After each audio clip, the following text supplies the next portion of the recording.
कर्ज योजना अशा असतात जणू काही सारे ग्राहक एकसारखेच असतात.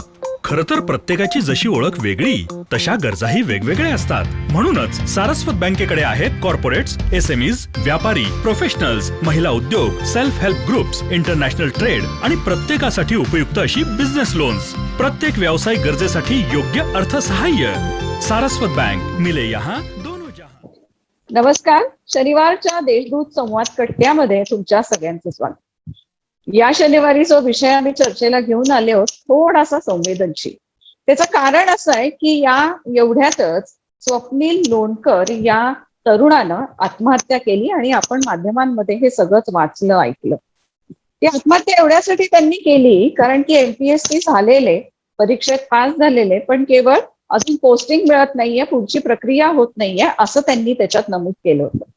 आणि हा विषय घेऊनच एकंदरीत ह्या परीक्षा, परीक्षार्थी, त्यांचे करिअर्स, त्यांचं भवितव्य या सगळ्याकडे खूप सारी चर्चा झाली. नेमकं प्रश्न आपल्याला माहिती आहे, पण यामध्ये काय वेगवेगळे निवडू शकतो याच्यासाठी म्हणून लोकप्रिय आणि कार्यक्षम कलेक्टर जिल्हाधिकारी श्री सूरज मांढरे सर, तुमचं स्वागत आहे. आणि जसं सगळ्यांनाच माहिती आहे सर करोनाग्रस्त आहे, पण तरी सुद्धा सरांची जिद्द बघा की आम्ही म्हटलं त्यांना की हा विषय घेऊन आम्ही येतोय, तर सर म्हणाले मी नक्की येतो, मी क्वारंटाईन मध्ये आहे, पण मी वार्तालाप आर अमेझ्ड. म्हणजे तुम्ही स्वतःच एक मोटिवेशन आहात सगळ्या मुलांना आणि सगळ्या तरुणाईला नाशिकला. तुम्ही स्वतःनेच एक उदाहरण दाखवून दिलंय की करोना काय कुठली चीज करू शकतो. So we are very happy to have you. Thank you. आपल्या बरोबर आहेत प्राध्यापक राम ठरणार सर, युनिव्हर्सल फाउंडेशन चे ते डायरेक्टर आहेत आणि अनेक विद्यार्थ्यांना या स्पर्धा परीक्षांचं मार्गदर्शन गेले कित्येक वर्ष करतात. त्यांचे खूप सारे विद्यार्थी यशस्वी झालेले आणि त्याचबरोबर जे विद्यार्थी यशस्वी झालेले नाही आहेत तेव्हा सुद्धा त्यांना काय मार्गदर्शन त्यांनी केलेलं आहे हे आपण त्यांच्याकडनं जाणून घेऊया. आणि आपल्या बरोबर एक असंच उदाहरण आहे, ऍडव्होकेट कुणालजी देवरे. हे स्वतः स्पर्धा परीक्षा देत होते, पण आता ते एक वकील म्हणून कार्यरत आहेत. त्यांची चांगली प्रॅक्टिस चालू आहे आणि ते अशा मुलांना कशा वेगवेगळ्या पद्धतीने तुम्हाला मांडण्याची सुरुवात तुमच्यापासून करूया की नमस्कार. अतिशय दुर्दैवी अशी घटना काही दिवसांपूर्वी घडली आणि याकडे काय नेमकं वेगवेगळ्या कशा पद्धतीने बघता येईल. ही परीक्षा अवघड आहे, आपणही या परीक्षेत आलेलेच आहात आणि काय काठिण्य पातळी आहे, किती कठीण आहे ही आणि याच्याकडे कसं बघावं, एकंदरीत गव्हर्नमेंट जॉब या करिअरकडे कसं मुलांनी बघावं. पहिलं तर मला खूप वाईट वाटलं की अतिशय चांगल्या मुलाने आपला जीव गमावला. कारण तो मुलगा मला वाटतं मेन्स परीक्षा सुद्धा पास झालेला होता. अतिशय तरुण वयातला मुलगा आहे आणि कदाचित त्याला खूप जास्त नैराश्य झाल्यामुळे आणि हा जो सगळा कोरोनाचा काळ आहे, हे जे सगळा विस्कळीतपणा समाजात आलेला आहे, या सगळ्याचा प्रतिकूल परिणाम प्रत्येकच घटकावरती झाला. तर त्याची प्रत्येकाची प्रतिक्रिया ही आपापली जडणघडण कशी आहे, आपले साधारणपणे मानसिकता कशी याप्रमाणे होते. पण तो एक हकनाक बळी गेला असं माझं मत आहे. आणि इतर मुलांनी सुद्धा यातनं जरा सकारात्मक संदेश घेतला पाहिजे की परीक्षा येत जात राहतात, परीक्षा होत राहतात, सगळं काही जग रहाटी चालू राहते. आज तो मुलगा मरण पावला, त्याचं व्यक्तिगत नुकसान झालंच, परंतु त्याच्या कुटुंबाची आज नुकसान झालंय. आणि आज तुम्ही बघता जग रहाटी तर आहे तशी सुरू आहे. म्हणजे तो एक मुलगा मरण पावल्यामुळे असं काही लगेच आडलंय किंवा काही क्रांती घडली किंवा काय झालं असं काहीच घडलेलं नाही. त्यामुळं आपण ज्यावेळी अशी चुकीची पावलं उचलतो त्याचा परिणाम आपल्या स्वतःवरती सगळ्यात जास्त, त्याच्यानंतर आपल्या कुटुंबावर, आपल्या मित्रांवरती, आपल्याचे जे जिवलग आहेत त्यांच्यावरती होतो आणि पुढे पुढे हे सर्कल विरळ विरळ होत जातं. नंतर जगाला काही पडलेलं नाही की स्वप्नील आज आहे की नाहीये. त्यामुळे पहिला तर हा मेसेज मला ह्या ऐकणाऱ्यांना द्यायचा आहे की कोणतंच आततायी पाऊल कधीच उचलू नये. कारण तुम्हाला आज माहित नाही तुमच्यासाठी पुढं काय वाढून ठेवलेलं आहे. अशी कितीतरी उदाहरणं मला माहिती आहेत की अगदी म्हणजे त्या माणसांचं मत होतं की हे एक्स जर झालं तरच आपल्या आयुष्याला अर्थ आहे, नाही तर आपल्या आयुष्याला अर्थ नाही. ते एक्स होत नाही, परंतु वाय हे त्याच्यापेक्षा सुद्धा खूप मोठं काहीतरी घडतं.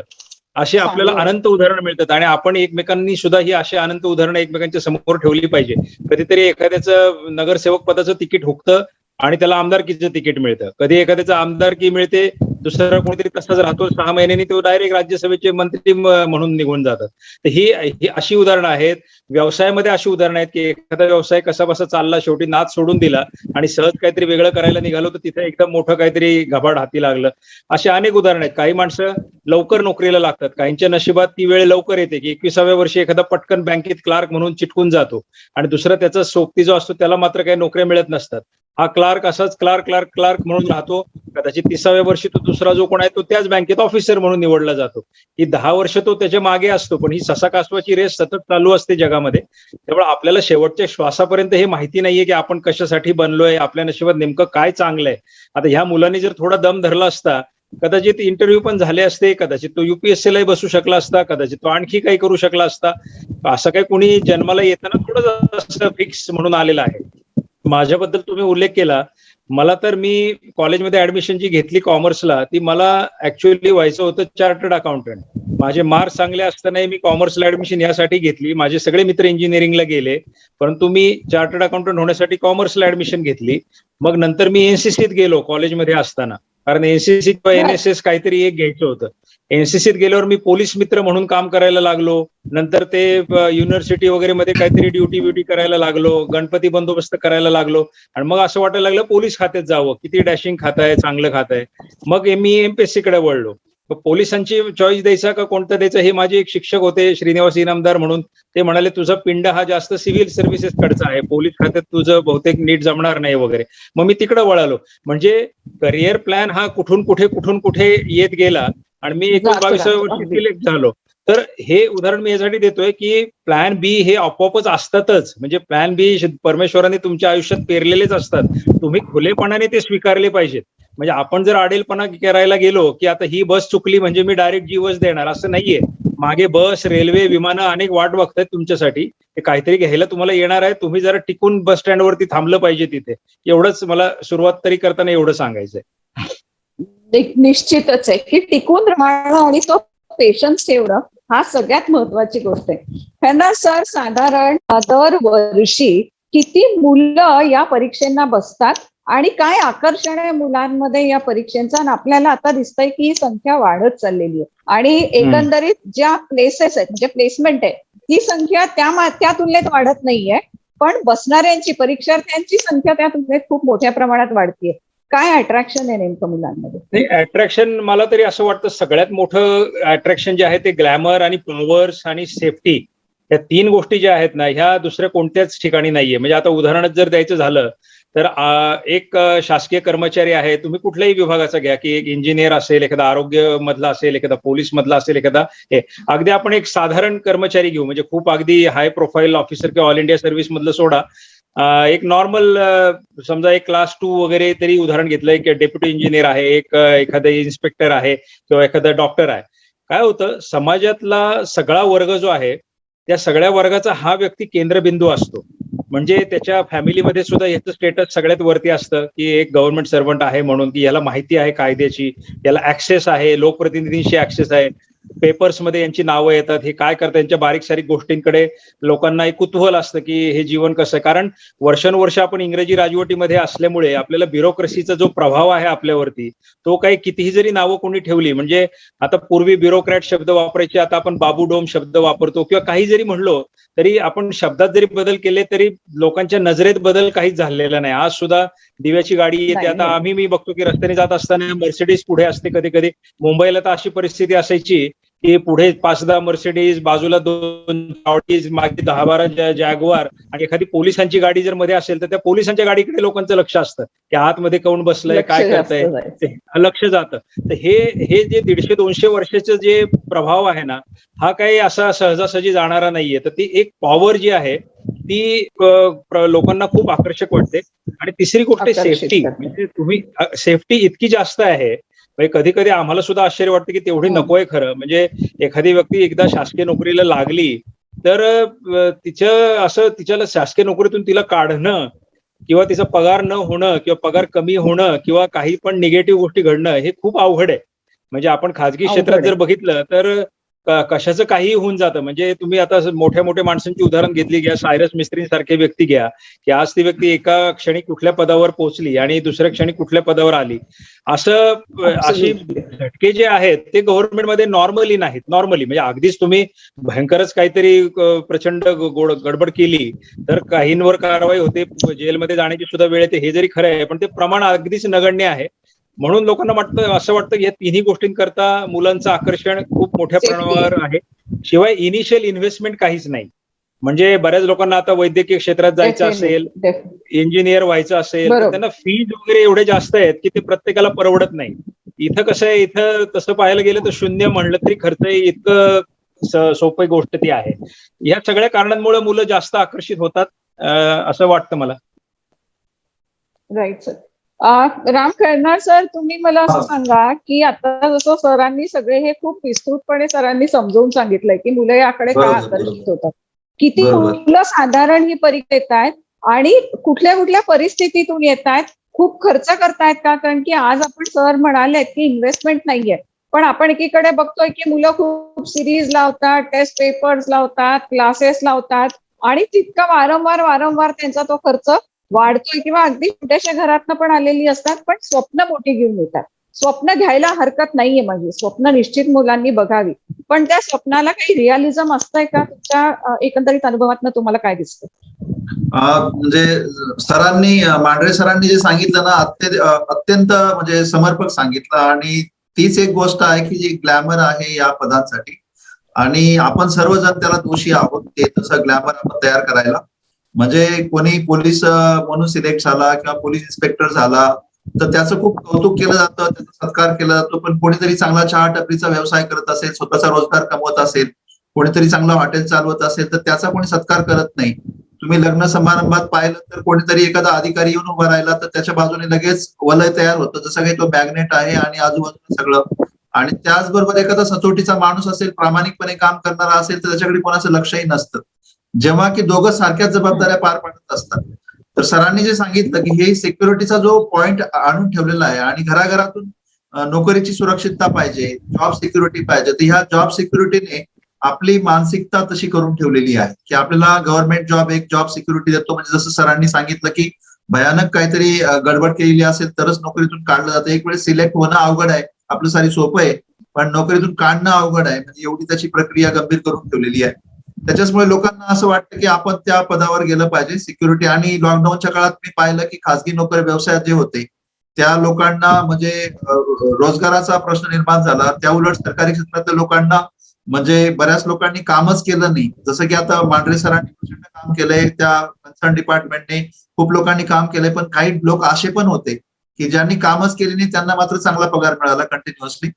त्याच्यामुळे लोकांना सरकारी क्षेत्र आणि नोकरी पगाराची हमी याच्यामुळे ते चांगलं जवळचं वाटतं. मला वाटतं की हे वर्क एथिक जर का आपण बदलवलं, समाजाने जर सगळ्यांनी डोक्यात घेतलं, तर मला वाटतं की भविष्यात तरुणांना रोजगाराच्या संधींकडे दुसरं पाहायला चान्स मिळेल. आपण सरकारी नोकरी हाच एक सर्वायवलचा बेस्ट वे आहे असं आपण सगळ्यांनीच तयार करून ठेवलंय. मला वाटतं ते चेंज केलं पाहिजे. आणि मला असं वाटतं की सर जसे म्हणते की प्रत्येकाला जगण्यासाठी काही ना काहीतरी ऑप्शन असतो, आपण तो एक्सप्लोर करण्याची नजर ठेवली पाहिजे आणि प्रत्येक माणूस ते करू शकतो. आणि माझा तर एका गोष्टीवर नितांत विश्वास आहे, everything happens for a best reason.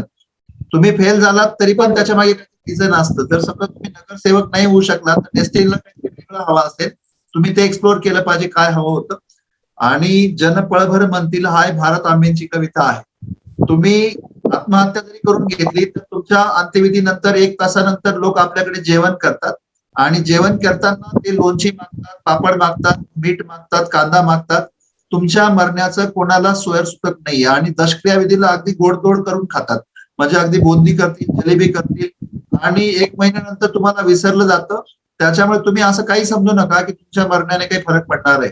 त्याच्यामुळे विद्यार्थ्यांना मला हाच संदेश द्यायचा आहे की तुम्ही निराश व्हायचं काहीच कारण नाही. जगण्याचे शेकडो मार्ग असतात आणि स्पर्धा परीक्षांचा अभ्यास करणारा विद्यार्थी तर त्यांनी जगाचं सगळं ज्ञान घेतलेलं असतं. मला वाटतं त्याच्याकडे जगण्याचे सगळ्यात जास्त मार्ग असतात. आणि कधी नव्हे ती कदाचित 10 वर्षापूर्वी जगण्याचे मार्ग अवघड होते. आज जगण्याचे मार्ग सगळ्यात जास्त आहेत. सॉफ्टवेअर टेक्नॉलॉजीने आणि इंटरनेट इंटरनेट टेक्नॉलॉजीने तुम्हाला इतके मार्ग उपलब्ध करून दिलेले आहेत. उलट मी सांगतो की तुम्ही असं क्षेत्रच राहिलं नाही की तिकडे तुम्ही करिअर करू शकत नाही. आणि सगळ्यात महत्वाचा तुम्ही जो प्रश्न विचारला की शहरातून जेव्हा आता विद्यार्थी अभ्यास करत असतात त्यांना वेगळ्या क्लासेसना जॉईन करावं लागतं किंवा त्यांना वेगळ्या टेस्ट सिरीज जॉईन कराव्या लागतात. मॅडम हे सगळं काय ना तो एक काय म्हणता येईल की फोबिया आहे. माझ्या मित्राने जॉईन केलेलं आहे आणि मी जर जॉईन केलं नाही तर कदाचित मी मागे पडून जाईल, तू पुढे निघून जाईल आणि या फोबियामधून आणि या फ्लो मध्ये आपण वाहत जातो आणि आपण क्लासेस जॉईन करतो. आता तसं तर माझा स्वतःचा क्लास आहे पण तरी मी स्पष्टपणे सांगेल की क्लासेस मधून असं फार काही होतं आणि त्याच्यामुळे विद्यार्थी यशस्वी होतो असं म्हणता येणार नाही. फक्त काय आहे की क्लासमध्ये आल्यामुळे काही बेसिक गोष्टी घडतात, जसं की तुमचा वेळ तुम्ही कंपल्सरीली वापरू शकतात. 2-4 लोकांचं गायडन्स तुम्हाला मिळतं आणि मोटिवेटेड लोकांबरोबर तुम्ही राहतात, त्याचा फायदा नक्कीच होतो. पण म्हणून काय तुम्हाला खूप मोठी इन्व्हेस्टमेंट शहरामध्ये करायलाच हवी असं काही आवश्यक नाहीये.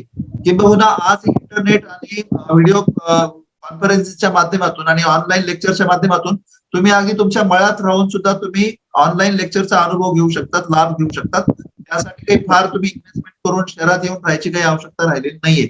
आणि आज स्टडी मटेरियल तर तुम्ही इथे खूप चांगला मुद्दा मांडताय. एक मी फक्त तुम्हाला इंटरप्ट करते, इथे खूप चांगला मुद्दा मांडताय की तुम्ही आहात तिथं तुमचं काम करत पण शिकू शकता. आपल्याला माहिती हा पोर्शन खूप वास्ट असतो आणि त्याच्याकडे बरोबर. आपल्याला खूप वेळ लागतो. पण बरोबर. तरी सुद्धा आपण बघतोय की वर्षानुवर्ष मुलं फक्त परीक्षेच्या मागे लागतात. ते फक्त परीक्षार्थी होतात, ते जीवनार्थी होत नाहीत आणि बरोबर. त्याच्यामुळे एखाद्या पॉइंटला येऊन तिथे संपून जातं की माझी वर्ष तर गेलेली आहेत आणि आता माझ्याकडे दुसरं काही स्किल नाहीये. बाय दॅट टाइम त्यांनी काही अर्थार्जन पण केलेलं नसतं. अर्थार्जन मी एवढ्यासाठी म्हणते की त्यांना जगण्यासाठीच नाही तर त्यांचा कॉन्फिडन्स बिल्ड करण्यासाठी जे आवश्यक असतं ते सुद्धा ते गमावून बसलेले असतात. तर बरोबर, अशा बरोबर. मुलांना की जे वारंवार परीक्षा देत आहेत अशांना तुम्ही काय सल्ला द्याल तुमच्या अनुभवातनं की तुम्ही एकीकडे अभ्यास करताय पण एकीकडे स्वतःच्या पायावर उभं राहायला कॉन्फिडन्स घ्यायला कसं शिका? याच्या मागे ना मॅडम मी एक गोष्ट 10 वर्षापासून पाहिली आणि मी स्वतः पण ऍस्पिरंट होतो त्याच्यामुळे तो माझा पण अनुभव आहे. विद्यार्थी एक तर स्वतःच्या क्षमता ओळखत नाही पूर्णपणे की आपण नेमकं कोणत्या पदावर आपण म्हणजे कोणत्या पदाची परीक्षा आपण पात्र होऊ शकतो आणि त्यांना कोणीतरी सांगितलं असतं की प्रत्येक परीक्षा देत राहायची. त्याच्यामुळे ते काय करतात की प्रत्येक परीक्षा देत राहतात पण without preparing for that examination आणि म्हणजे परफेक्ट स्टडी न केल्यामुळे व्यवस्थित तो सिलेबस कव्हर अप करत नाही आणि परीक्षेला जाऊन बसतात आणि मग लगातार अशा कंटिन्युअसली परीक्षा देत राहतात. मला असं वाटतं की विद्यार्थ्यांनी सगळ्यात प्रथम स्वतःच्या क्षमता ओळखल्या पाहिजेत. ज्या परीक्षेला आपण बसतोय त्या परीक्षेसाठी असणारा जो निर्धारित अभ्यासक्रम आहे तो निर्धारित अभ्यासक्रम आपण व्यवस्थित कव्हर करू शकतो का, आपली क्षमता तो अभ्यासक्रम व्यवस्थित अभ्यासण्याची आहे का. मला वाटतं त्यानंतर त्याने ती परीक्षा दिली पाहिजे आणि सगळ्यात महत्वाचं म्हणजे तो अभ्यासक्रम त्याने जर का त्या निर्धारित वेळेत व्यवस्थित अभ्यास होऊन जर का परीक्षेला गेला तर मला वाटतं की त्याला नापास होण्याचं काही कारणच नाहीये. तो 100% तो पास होऊ शकतो. पण आपल्या विद्यार्थ्यांमध्ये मॅडम गेल्या काही वर्षांमध्ये पेशन्स नावाची गोष्ट उरलेली नाहीये. त्यांना लगेच ग्रॅज्युएशन झालं की लगेच युपीएससीच्या परीक्षेला बसतील लगेच त्यांना वाटतं की आपण IAS होऊन जायला पाहिजे किंवा IPS होऊन जायला पाहिजे. पण प्रशासन कळलेलं नाही, अजून लोकांच्या समस्या कळलेल्या नाही, त्या समस्या सोडवण्याचं ज्ञान आलेलं नाही आणि तुम्ही डायरेक्ट कलेक्टर व्हायचं स्वप्न बघायला लागलात तर मला वाटतं की तुम्हाला निराशा पदवी नक्कीच पडेल. तर कुठल्याही गोष्टीसाठी गेस्टेशन पिरियड असतो, तो गेस्टेशन पिरियड आपण अंडरस्टँड करणं गरजेचं असतं. परीक्षा तुम्ही प्रत्येक द्या, मला त्याच्याबद्दल म्हणायचं नाही की देऊ नका, पण प्रत्येक परीक्षा देताना तुम्ही त्या परीक्षेची व्यवस्थित तयारी करून मग परीक्षेला सामोरं जा. शेकडो परीक्षा दिल्यात म्हणून तुम्ही पास होईल असं नाहीये, उलट तुम्हाला निराशा वाढत जाईल तुमची. म्हणजे उलट मी तर म्हणतो परीक्षा 2 द्या किंवा 3 द्या, तुमच्या क्षमतांना अनुरूप निवडा. मॅडम आपण कोणत्याही दुकानात जातो तर आपण आपल्या खिशाचा अंदाज घेऊन आपण दुकानात जातो, ती गोष्ट घेऊ शकतो की नाही ते विचार करून आपण घेतो. पण स्पर्धा परीक्षांमध्ये मात्र आपण हा कुठल्याच गोष्टीचा विचार करत नाही. सहलीला जायचा आपण मॅडम 6 महिन्यासाठी आधी प्रिपेअर करतो, 1 महिना आधी प्रिपेअर करतो, म्हणजे सॉक्स न्यायचे की बूट न्यायचे, टिफिन काय न्यायचा इथपर्यंत प्रिपेअर करतो. पण स्पर्धा परीक्षांसाठी आपलं करिअर डिझाईन करण्यासाठी मात्र आपण वेळ देत नाही. म्हणजे ही एक शोकांतिका आहे. अब्सोल्युटली सर, खूप महत्वाचा मुद्दा मांडलाय की आपला ऍप्टिट्यूड आणि आपला कल कशात आहे हे बघा. मला वाटतं ऍडव्होकेट कुणालजी तुम्ही हा कल तुमचा जाणला, काही परीक्षा तुम्ही दिल्यात आणि एका पॉइंटला तुम्ही ठरवलं की नाही आता मला माझं आयुष्य अशा पद्धतीने जगायचंय. तुमचा प्लॅन बी काय होता आणि तुमचा अनुभव या परीक्षेचा कसा होता? मॅडम मी ज्यावेळेस स्पर्धा परीक्षा देत होतो, स्पर्धा परीक्षेची तयारी करत होतो, तर आमची एक लीगल साठी एक पोस्ट असते, ज्युडिशियल मॅजिस्ट्रेट फर्स्ट क्लास. त्यासाठी मी अभ्यास करत होतो. मी इंटरव्ह्यूही देऊन आलो होतो, परंतु थोड्या मार्काने अपयश राहिलं. त्यानंतर असातत्यता. मॅडम, मी एक इथे नमूद करू इच्छितो की स्पर्धा परीक्षा ही गोष्ट आपल्याला सातत्य, त्यानंतर पेशन्स, परिश्रम आणि चिकित्सक वृत्ती ह्या गोष्टी शिकवतात. ह्या गोष्टी महत्वाच्या आहेत. ह्या गोष्टीचा फायदा मला माझ्या करिअरमध्ये झाला पुढे. ज्यावेळेस मी वकिलीत आलो तर माझ्या बरोबरीने प्रॅक्टिस करणाऱ्या लोकांना मी जितका अभ्यास केला होता ज्युडिशरीसाठी, आमचे जे 12 सब्जेक्ट होते ज्युडिशरीचे, त्याचा जो माझा इनडेप्थ अभ्यास होता तो मला वेळोवेळी कामात आला. मला जजेस लोकही नंतर अप्रिशिएट करत होते की तुमचा हा अभ्यास तुम्हाला खरंच कामात येतो आहे. आणि स्पर्धा परीक्षांनी ही गोष्ट नक्की शिकवली की पेशन्स कसे असावेत, सातत्य असावं तुमचं, रिडिंग्स असाव्यात. काही वेळेस आमच्या काही कलिग्स म्हणून आम्हाला ऐकू येतात की मी खूप वेळ रिडिंग करू शकत नाही. स्पर्धा परीक्षेने मला ही एक चांगली गोष्ट दिली की मी 8-8, 9-9 तास कंटिन्यू बसू शकतो, अभ्यास करू शकतो. मला असं वाटतं स्पर्धा परीक्षा ही एक जीवनशैली आहे. अधिकारी बनण्यापेक्षा एक चांगले नागरिक बना. मी तर याही पेक्षा त्याही म्हणेल की एक आदर्श नागरिक बना. कारण अधिकारी तर आपल्याला हवेत, म्हणजे मांढरे सर आहेत, सॉरी सर मी ते बोलतो, परंतु अधिकारीपेक्षाही नागरिक आपल्याला मॅडम खूप महत्वाचे आज. कारण नागरिकांना जर सगळ्या गोष्टी माहिती असल्या आणि नागरिकांना जर व्यवस्थित वागणं आणि हे जर असलं तर ते स्पर्धा परीक्षा मला वाटतं शिकवते की तुम्ही अधिकारी कसे आहात, तुम्ही नागरिक कसे बनू शकतात. आणि माझ्या करिअरमध्ये माझं असं झालं मॅम, ज्यावेळेस मी त्या परीक्षा दिल्या पण सातत्याने मला अपयश येत गेलं, तर माझा प्लॅन बी हा माझं प्रोफेशन होतं. मी लॉ केलेलं होतं, त्यानंतर मी पुणे युनिव्हर्सिटी मधून LLM केलेलं होतं. सो LLM केलं असल्यामुळे मला टीचिंगसाठी मी NBT लॉ कॉलेजला 1 वर्षभर तिथे टीचिंग केली साईड बाय साईड. त्यानंतर माझ्या असं लक्षात आलं की हे पुरेसं नाहीये. देन मी नाशिक डिस्ट्रिक्ट कोर्टात प्रॅक्टिस सुरू केली आणि मुंबई उच्च न्यायालयात प्रॅक्टिस सुरू केली. माझ्या स्पर्धा परीक्षेचा प्रगल्भ अभ्यास आणि 4 गोष्टी, सातत्य, धैर्य, चिकित्सक वृत्ती आणि परिश्रम, याच्यामुळे मॅडम आज माझी जी प्रॅक्टिस आहे ती एक चांगल्या प्रकारे सेट झाली. आणि मी प्रत्येक विद्यार्थ्याला तेच सांगतो, तुम्ही सेकंड प्लॅन काय ठेवाल तर तुम्ही जे शिक्षण घेतात, म्हणजे तुम्ही ग्रॅज्युएशन पूर्ण करा, पोस्ट ग्रॅज्युएशन तुम्ही चालू ठेवा. तुमच्या अभ्यासाचा एक भागच आहे.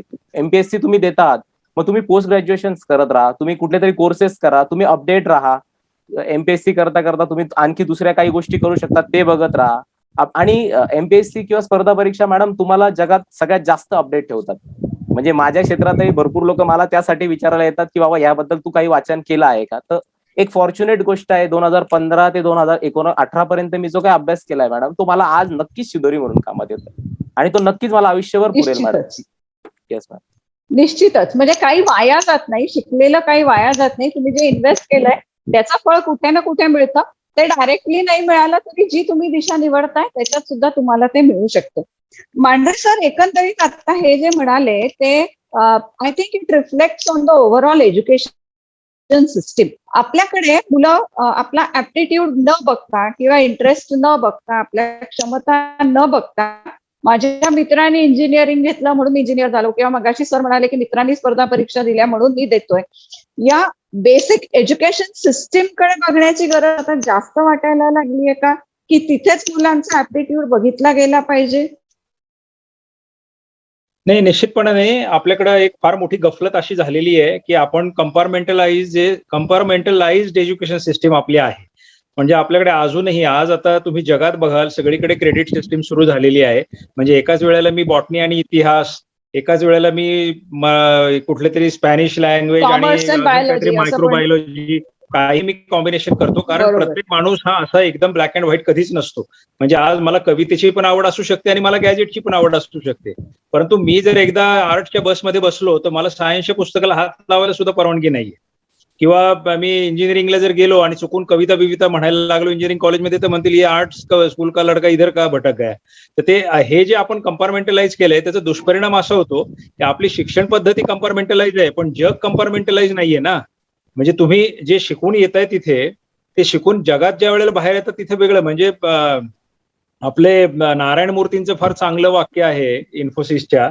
ते म्हणतात की IIT मधून बीटेक झालेला व्यक्ती सुद्धा माझ्या कंपनीत जेव्हा कामाला येतो तेव्हा त्याला चांगला एक इंजिनियर बनवण्याकरता मला 2 वर्ष लागतात. हे त्यांचं वाक्य आहे. IIT मधून बीटेक म्हणून चांगल्यापैकी इंजिनियर बनवून आलेला मुलगा, त्याला नीट इंजिनियर बनवायला मला 2 वर्ष लागतात. म्हणजे हे IIT वरती स्लॅब येणं फार मोठी, की जसं आता समजा मी कॉमर्स ग्रॅज्युएट होऊन जर का एखाद्या चांगल्या कॉलेजमधून बाहेर पडतो आणि एखादा माणूस मला म्हणतो बाबा हे आता बॅलन्स शीट माझं बनवून दे, मला नाही बनवता येते. मला पुन्हा तो अकाउंटंट बनण्याकरता पुन्हा काहीतरी वर्ष 2 वर्ष घालवावे लागतात. अशीच अवस्था प्रत्येक कोर्सची आहे. त्यामुळे आपलं शिक्षण आणि आपलं जीवन या दोन्हीचा काडी मात्रही संबंध नाहीये. अजूनही आपले जर तुम्ही सिलेबस काढून बघाल तर अजूनही ICICI बँक हे industrial credit and investment corporation of इंडियाच आहे आपल्या पुस्तकांमध्ये.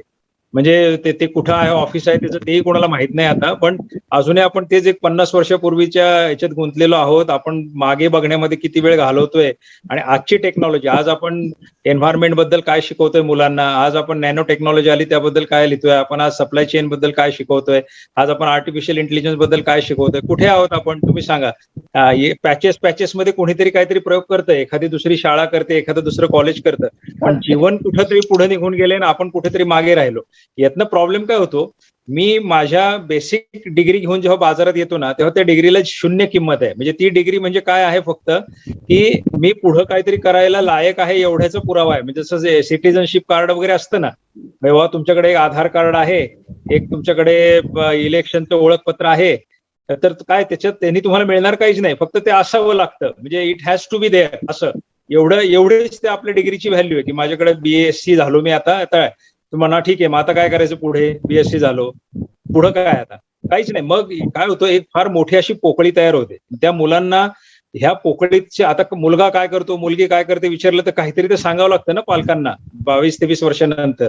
मुलगा MPSC करतोय, मुलगा UPSC करतोय, हे इटसेल्फ एक क्वालिफिकेशन होऊन बसलेलं आहे. म्हणजे रिकामा बसलेला नाहीये, काहीतरी करतोय बाबा, म्हणजे होईल कधीतरी काहीतरी.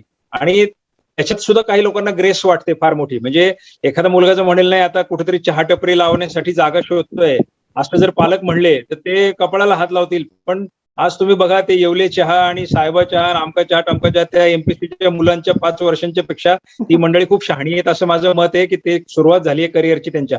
आपण त्यांना डिग्निटी देत नाही, हा आपला कपाळकरंटेपणा आहे. ते आपल्याला फक्त ते नावांमध्ये मोठ्या मोठ्या कलेक्टर कमिशनर ह्याचं आकर्षण आहे.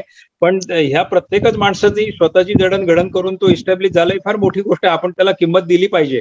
तर हे तुमच्या प्रश्नाचं उत्तर हे आहे की शिक्षण पद्धती डायरेक्टली नोकरीशी कनेक्ट नीट होत नसल्यामुळे, शिक्षण पद्धती तेवढी विस्तारित नसल्यामुळे आणि ती खूप कंपार्टमेंटलाइज असल्यामुळे मुलांच्या पुढे डिग्री मिळाल्यानंतर एक फार मोठा व्हॅक्यूम तयार होतो. फार थोडे जॉब्स असे आहेत की जिथं मुलं कॅम्पसमधून रिक्रूट होतात आणि ते सगळे हायली प्रोफेशनल जॉब्स आहेत.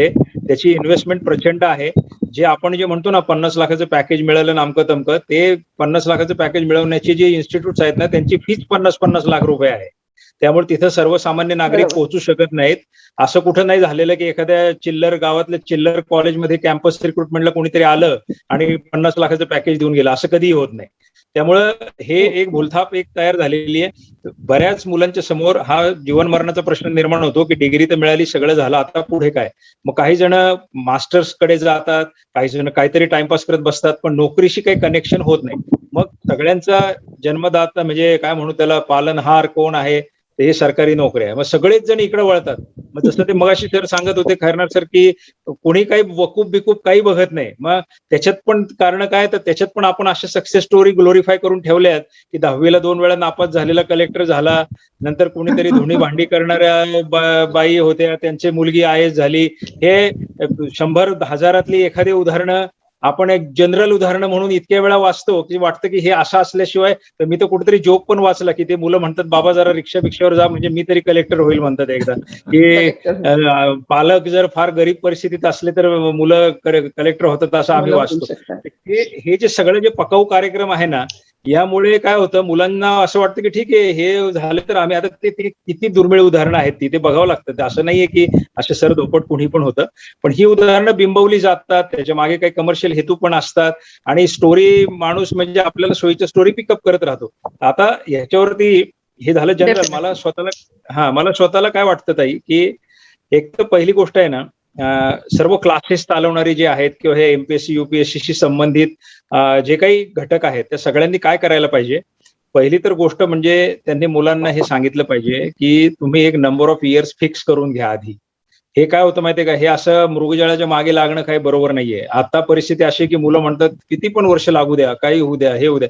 हे सगळं मूर्खपणा आहे, कारण उमेदीची वर्ष एकदा हातातून निघून गेली तर काय. आता मी स्वतः सुद्धा मी कॉलेजमध्ये फर्स्ट आलो सतत 5 वर्ष एसपी कॉलेजला, आणि मला ठाम खात्री होती की मी सिलेक्ट होईल वगैरे. कारण मी कॉलेजमध्ये असतानाच सगळा अभ्यास सुरू केला होता, सेकंड थर्ड इयरला असताना. त्यामुळे मी कॉलेजमधनं बाहेर पडलो, सिलेक्ट झालो. मी कॉलेजच्या बॅगमध्येच माझे अमरावतीला जॉईन व्हायला गेलो होतो. इतका मिनिमम गॅप माझ्यासोबत होता. पण मी 3 वर्ष आधी खूप रगडून तयारी केली होती आणि मला माहिती होतं परीक्षा काय. तरी सुद्धा मी ILS लॉ कॉलेजला ऍडमिशन घेतली होती बाकायदा, आणि जर ह्या परीक्षेत पास नाही झालो तर वकील व्हायचं आणि ऑप्शन बी माझा राहील. मी व्यवस्थित 3 वर्षाचा कोर्स पूर्ण केला आणि LLB पण झालोय. प्रोफेशन माझं चालू होतं आणि मी LLB केला उरलेलं 1 वर्ष. पण मी नसतो सिलेक्ट झालो तर माझा option plan ILS law college मधला लॉचा कोर्स मला उपयोगी ठरला होता. तर हे ठरवलं पाहिजे की मी जास्तीत जास्त 3च वर्ष अटेम्प्ट देईल. ह्या 3 वर्षात पण मी अटेम्प्ट देईल आणि प्लस माझं दुसरं करिअर काहीतरी करेल, जेणेकरून लगेच मला स्विचओव्हर होता येईल. हा एक भाग झाला. दुसरी गोष्ट, ह्या 3 वर्षामध्ये मला किती पण वाईट अनुभव येऊ द्या, मी प्रिलिम पण पास नको होऊ देऊ, काय पण नको होऊ देऊ, तरी मी टिकून राहील. त्याचं कारण असं की तुम्ही दुसऱ्या कुठल्याही खर्चिक व्यवसायात जरी पडलात, तुम्ही डॉक्टर झालात, लाख रुपये खर्च करून इंजिनियर झालात, तरी पहिल्या दिवसापासून तुम्ही इस्टॅब्लिश नाही होत.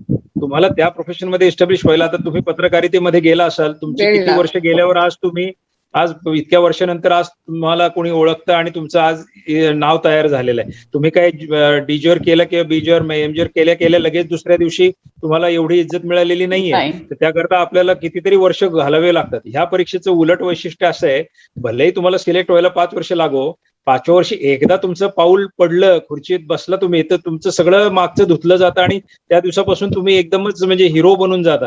तर त्यामुळं 3-4 वर्ष लागो, जे काही तुम्ही नंबर ऑफ इयर्स ठरवाल, माझ्या दृष्टीने तरी 3 ते 4 वर्ष हा पुरेसा पिरियड आहे. कारण पहिला अटेम्प्ट नवा म्हणून जातो, दुसऱ्यामध्ये थोडंसं लर्निंग होतं, तिसऱ्यात अजून एक्सपिरियन्स येतो, चौथ्यात मग आता जे काय झालं गेलं ते सगळं होतं. तुम्ही उगीच 5-5 आणि 10-10 20-20 वर्ष कराल तर त्याला काही अर्थ नाहीये.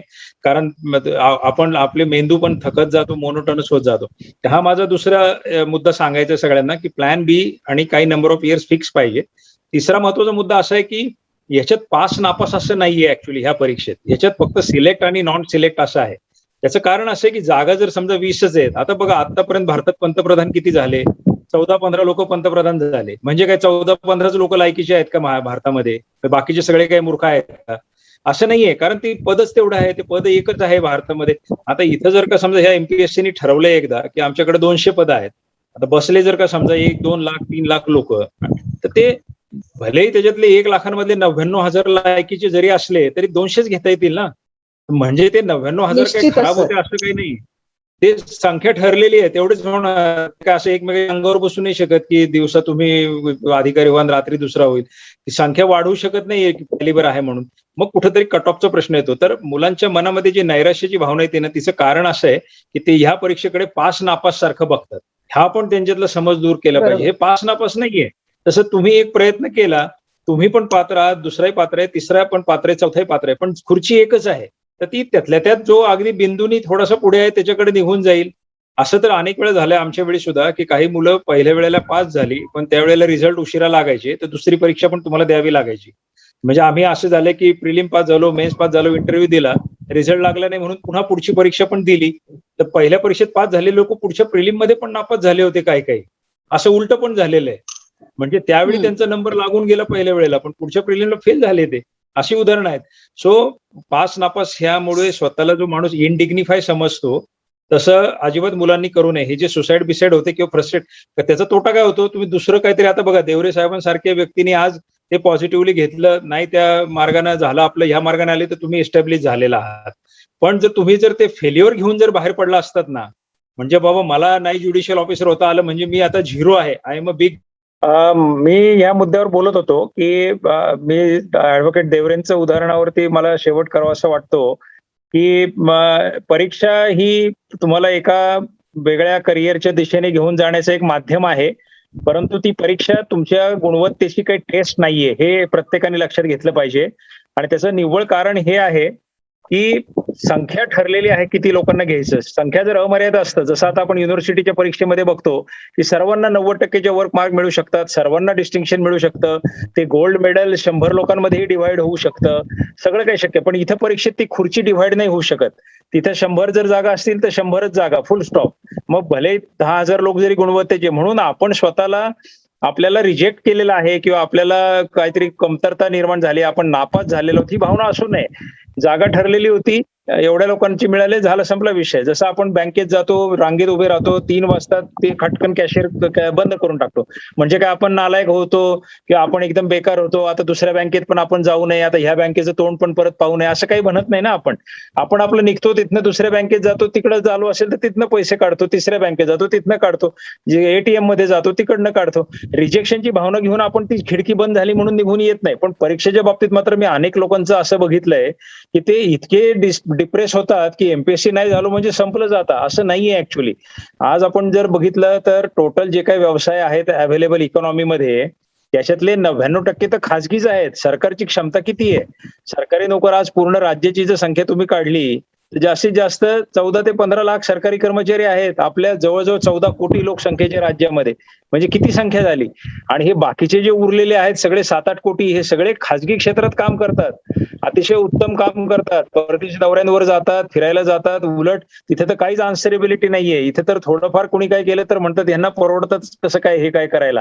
म्हणजे पगार जास्त असूनही सुद्धा खर्च करताना फार भान ठेवावं लागतं, अशी परिस्थिती आहे इकडे. त्यामुळे लिबर्टी नाहीये, प्रत्येक जबाबदारी पण खूप मोठी आहे. हे सगळं असताना निगेटिव्हिटी पण खूप जास्त आपल्याला सोसावी लागते. उत्तरदायित्व आपण प्रत्येकच सामान्य नागरिकाला उत्तरदायी आहोत. हे सगळे तोटे पण आहेत आणि खाजगी क्षेत्राचे काही फायदे पण आहेत. म्हणून मुलांनी त्याचा नीट लेखाजोखा मांडावा फायदे तोट्यांचा. आणि मला असं वाटतं की ह्या परीक्षेला जरूर आपण यावं. चांगलं करिअर आहे, सगळं काही आहे, आपण 2-3 वर्ष यामध्ये चांगल्यापैकी घालवावेत. पण नाही आलं तर रिजेक्शनची भावना घेऊन न जाता, जसं देवरेंनी एक चांगली भावना घेतली की मला ऑर्गनाइज पद्धतीने जगायची सवय लागली, सिस्टमॅटिक राहायची सवय लागली. आणि हे खरं आहे, परीक्षेच्या मांडवा खालून गेलेली मुलं आणि न मांडवा खालून गेलेल्या लोकांमध्ये निश्चित फरक आहे. टाइम टेबल पाळणे, व्यवस्थितरित्या ऑर्गनाइज करणे, ते सगळं करणे, हे सगळं मुलांना नीट येतं. म्हणून मला वाटतं की इथनं पॉझिटिव्ह घ्यावं आणि मग कुठला तरी प्लॅन, आपला दुसरा प्लॅन बी कडे तातडीने वळावं. निश्चितच सर, तुम्ही इतक्या विस्तृतपणे मुलांना इतकं छान समजावून सांगताय की मी पण तुम्हाला I do not disturb you because ते ऐकत राहावं, कारण की डेफिनेटली ते व्हॅल्यू टेक आहे. मुलांना निश्चितच याच्यातनं काहीतरी दिशा मिळेल, याच्यावर जरूर विचार करावा. जसं वारंवार सर सांगतायत किंवा इव्हन खैरनार सरांनी सांगितलं आणि आपण कुणालजींच्या उदाहरणातनंही बघतोय की this is not the end of the world. हे करिअर आहे, हे एक ऑप्शन आहे, मात्र आपली कपॅसिटी बघून याच्याकडे यावं. ते काय वाईट नाहीये, आम्ही त्याला अजिबात वाईट म्हणत नाहीये. तुम्ही जो प्रयत्न करता तो चांगलाच आहे, स्वतःला तपासून बघावं, स्किल्स त्याचे आत्मसात करावे. पण असं जर का झालं की तुम्हाला तिथे त्या डेस्टिन गोलला पोहोचता आलं नाही, तर पॅरलली तुमचा एक गोल बी हा हातात राहू द्यावा. तो गोल बी अशासाठी राहू द्यावा कारण की तुमचं जीवन हे आयुष्य पुढे सुंदर सुंदर होत जाणार आहे. ते सुंदर करायचं असेल तर त्याच्या पायऱ्या आत्ताच चढाव्या लागतील आणि त्या सायमल्टेनियसली चढल्या गेल्या पाहिजेत. म्हणजे मग आपण कुठेतरी त्या पर्यायी मार्गाला लागू शकतो. कुणालजींनी आज त्यांचा अनुभव सांगितलाय की न खचता, त्याच्याकडे कुठल्याही नेगेटिव्हिटीनी न बघता, आज त्यांनी हे ठरवलं की याच्यात मी जे शिकलो ते माझ्या वकिली व्यवसायात आणि एक माणूस म्हणून जगण्यात, म्हणजे जीवनात मी चांगला माणूस म्हणून जगण्यात ते उपयोगी घालू शकतो. हाच आदर्श मला वाटतं सगळ्यांनी ठेवला पाहिजे. मांढरे सरांचा आता आदर्श अगदी घेण्यासारखा आहे आणि आता जेव्हापासून नाशिकमध्ये आलेत तेव्हापासून प्रत्येक दिवशी आपण त्यांच्याकडे एका आशेने बघतोय आणि एक कार्यक्षम लीडर, आपल्याला पॅन्डेमिक सारख्या सिच्युएशन मधनं बाहेर घेऊन चालणारा एक लीडर. स्वतः सुद्धा ते आजारी पडले तरी सुद्धा हिंमत न हरता रोज सातत्याने त्यांची जबाबदारी पार पाडतायत. आज सुद्धा त्यांची ही कार्यालयीन जबाबदारी नाहीये, पण देशदूतच्या कट्ट्यावर एक माणूस म्हणून, एक अधिकारी म्हणून त्यांची असलेली जबाबदारी आजारी असताना सुद्धा ते पार पडतायत. मला वाटतं हा आदर्श आपण डोळ्यासमोर ठेवू. आपण राम खैरनार सरांकडे बघतोय की त्यांनी पण उमेद नाही हारली. ते मगाशी म्हणाले की मी परीक्षार्थी होतो, मी ऍस्पिरंट होतो. मी जसं म्हटलं मगाशी की प्रत्येकाला स्वप्न असतात, गोल्स असतात, ते स्वप्न जरूर पाहावे. आज मला वाटतं खैरनार सर, तुमचं स्वप्न कित्येक मुलांच्या नजरेतून तुम्ही बघताय जे पास होऊ शकलेले आहेत.